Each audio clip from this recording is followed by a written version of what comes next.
sphinx évolué, donc le bœuf ou le taureau devient un cheval.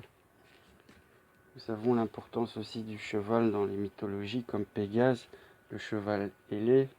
Donc Philippe signifie celui qui aime les chevaux, celui qui aime la juste pensée, le mental, celui qui aime la compréhension et le raisonnement. Car il s'appelait Simon,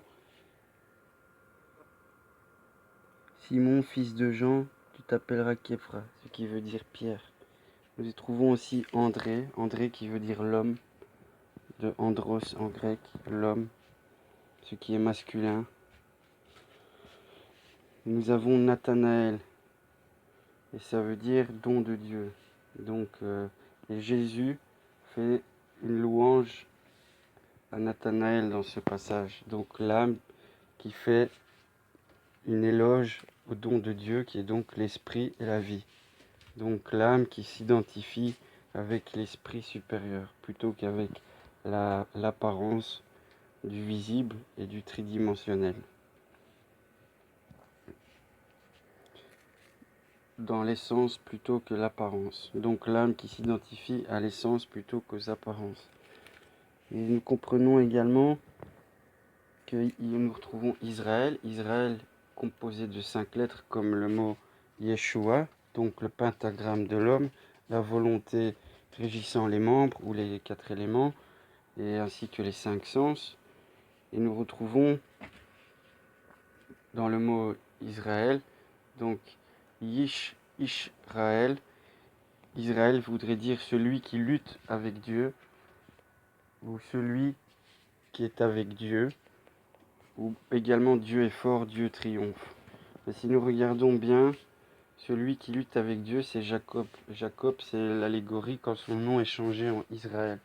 Et dans Ishraël, nous retrouvons également le mot Ish, qui est le feu. Comme l'homme est appelé Ish, Aish, et la femme Aïcha, Isha. En arabe, c'est Aish, Aïcha. En hébreu, c'est Ish, Isha. Et Ishraël, c'est donc le feu de Dieu aussi également, le feu de l'esprit. Car elle est Dieu et Ish, c'est donc le feu de Dieu. Celui qui lutte avec Dieu, avec l'esprit de Dieu, avec le feu de Dieu. Donc celui-là qui s'identifie à la volonté de l'unicité, à la vérité de l'esprit unique et omnipotent et omniprésent. L'âme rejoignant le supérieur.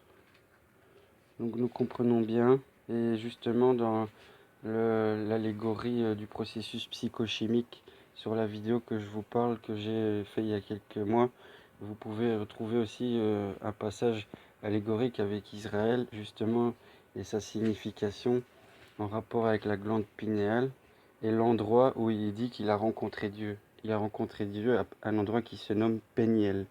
Péniel est assez proche de Pinéal.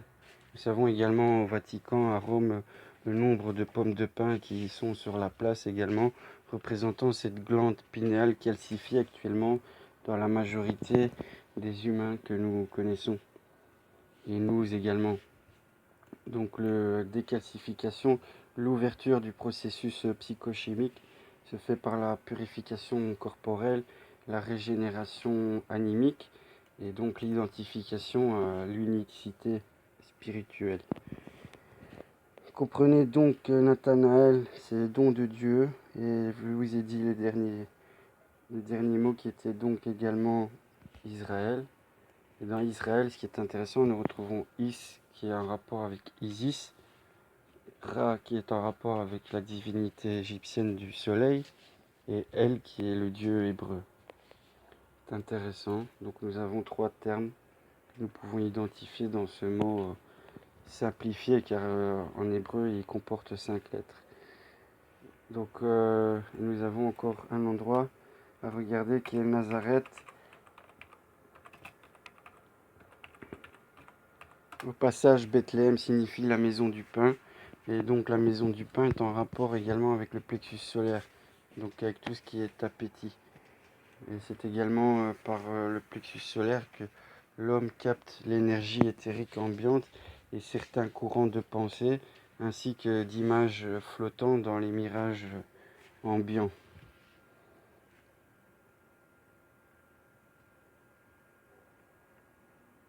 Donc Nazareth voudrait signifier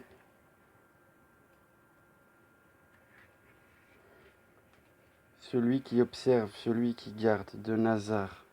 Mais je ne suis pas convaincu. Donc Nazareth signifie celui qui observe, celui qui garde, donc celui qui prend connaissance et qui n'oublie pas les vérités initiatiques. C'est cela, garder la parole. Mais il y a également une autre signification, si nous tapons en anglais, ce qui était intéressant, c'est que ça voudrait dire branche, donc quelque chose en rapport avec l'élément bois, donc avec le feu,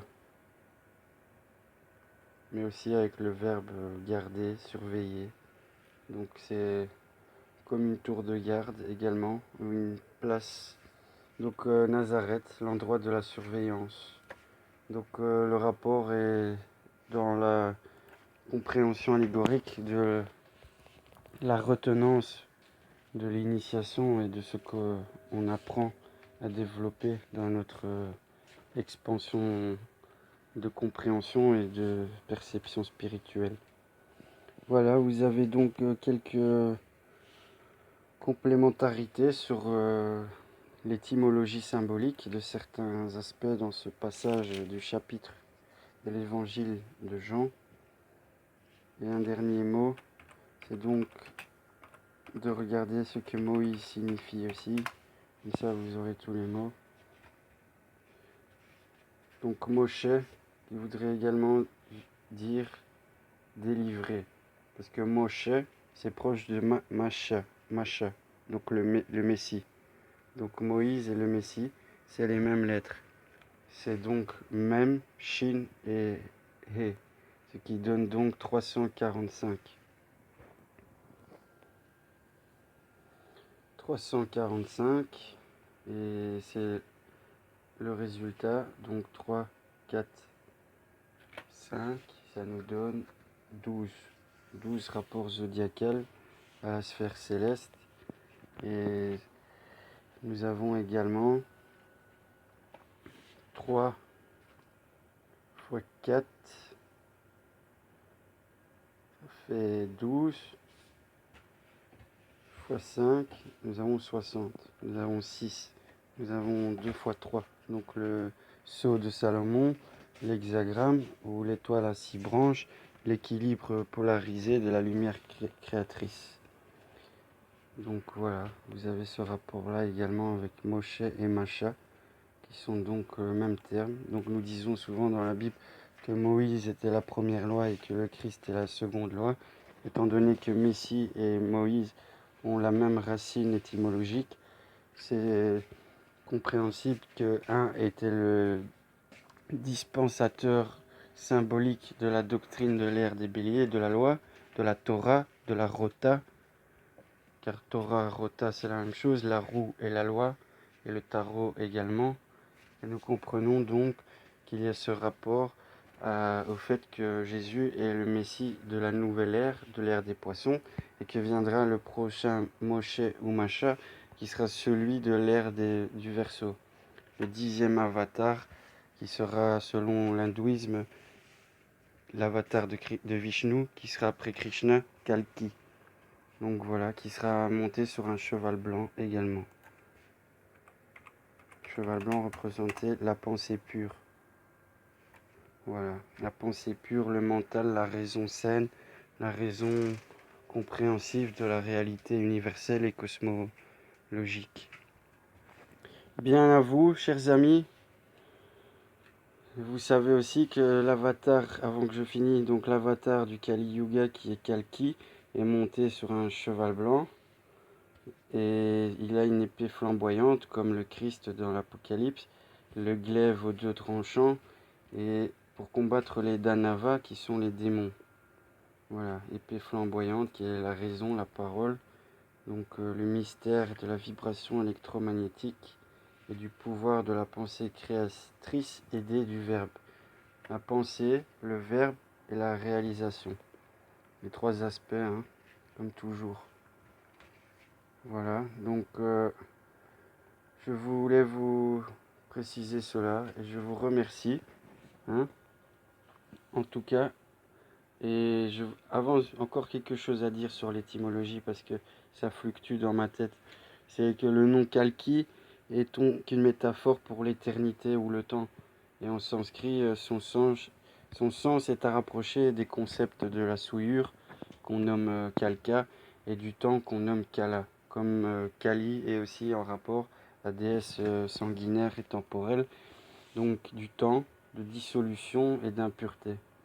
Par conséquent, son nom Kalki peut être le destructeur de la laideur, le destructeur des ténèbres, ou bien même encore le destructeur de l'ignorance. Ces deux concepts de temps et de souillure se superposent à travers la fonction de ce dieu de la mort qui est attribuée à Kalki. Voilà. Et une autre étymologie serait aussi de pouvoir le rapprocher du sanskrit du mot cheval blanc. Donc voilà. Et il y a également aussi un rapport aussi, c'est que normalement dans les Garuda Purana, il y a une liste de 10 avatars de Vishnu, qu'on appelle Dashavatara.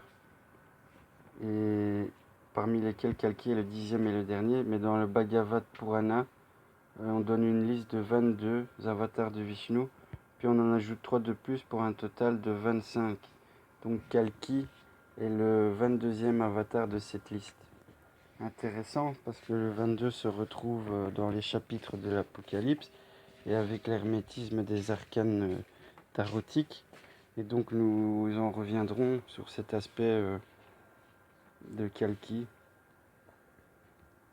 avec le Christ, hein, car les avatars de Krishna ne sont rien d'autre que des avatars christiques ou bouddhiques de l'esprit, de l'âme spirituelle.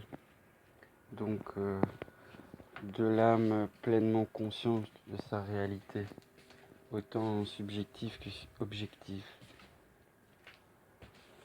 Et voilà, et je vais tenter de trouver la liste des 25 avatars de Kalki, et puis mais ça je partirai après dans cette étude, car là pour le moment ce qui nous intéresse c'est l'Apocalypse dans son aspect occidental. Donc Kalki ça viendra après, en rapport avec le dernier chapitre de l'Apocalypse. Voilà, je vous remercie de m'avoir écouté et je vous dis à bientôt. Portez-vous bien et hasta luego.